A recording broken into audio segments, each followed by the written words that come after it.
Well, I'm high in the Blue Ridge Mountains at Acoustic Audio Studio, the home of Dan Lewis, above Flat Rock in North Carolina, where Dan works with arrangement and production with songwriters. Hi Dan, how are we doing? Mighty fine, good to see you. And you're going to take us through one particular journey of taking a songwriter's tape and how it's all ended up, yeah? Absolutely. It's a pretty interesting story. I'm a songwriter myself, so I have a lot of feeling for the work, and I've put out a dozen recordings of my own, both instrumental and original songs.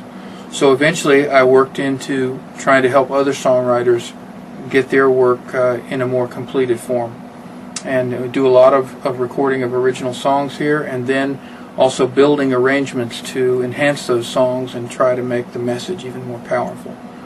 So the story I'm going to tell you today is one of the more unusual ones.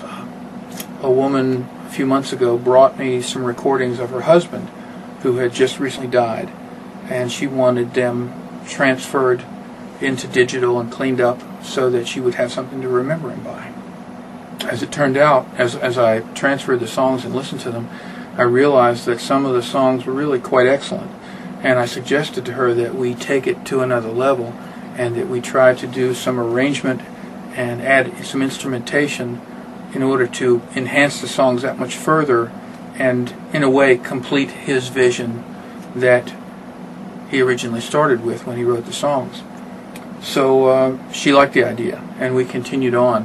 And what she had brought me was basic demos of the songs. So in a way it was a detective story where I had to continually sort of try to get deep into where the songwriter was coming from, listen to the style of the song, and then try to add, hopefully tastefully and appropriately, to that song in order to bring it to a more finished version. The song that we're going to listen to today actually had, I could tell right from the beginning, had a very Beatlesque sort of a feeling. I think it was one of this fellow's, Randy Smith, by the way, was his name. And I think the Beatles were one of his favorite acts.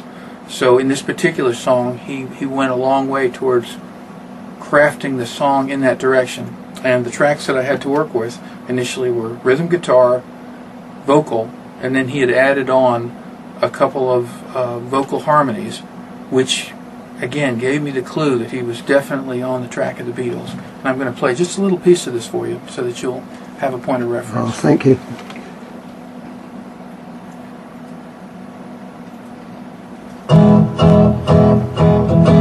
Guitar. If only we had known, we might have saved a sinking ship. If only we had known, we might have skipped an ego trip. If only we had known things that we know now, perhaps we'd take a bow for the wisdom we had shown. Harmony If vocals. only we had known. If only. So that's what we started with. Rhythm guitar, lead vocal, 2 harmony vocals. But the more I listened to the song, the more I realized it had been crafted very much in the direction of a classic Beatles song. So before I went any further, I thought, well, I better go back and study the masters. So I got some of the classic Beatle recordings of the late 60s. And when George Martin was doing a lot of the great classical arrangements in behind the Beatles' rock music. And after I listened to it for a while, a very clear sort of formula sort of emerged, and I started realizing exactly, to a great extent at any rate, what he had done and how he had done it. So based on that, we started adding instrumentation. And from there we added bass guitar. Then I brought a drummer friend of mine in, and the big question was, what would Ringo do with this song? Based on that, we created a drum arrangement, and after several hours we crafted something that we felt like would work really effectively with it. Once we got that down, then it was time to bring in some of the more classical aspects of it. So by using synthesizers and trying to do very carefully crafted emulations, we also flew in horn sections in behind it, and then ultimately a string arrangement as well. And it's almost like assembling a great puzzle.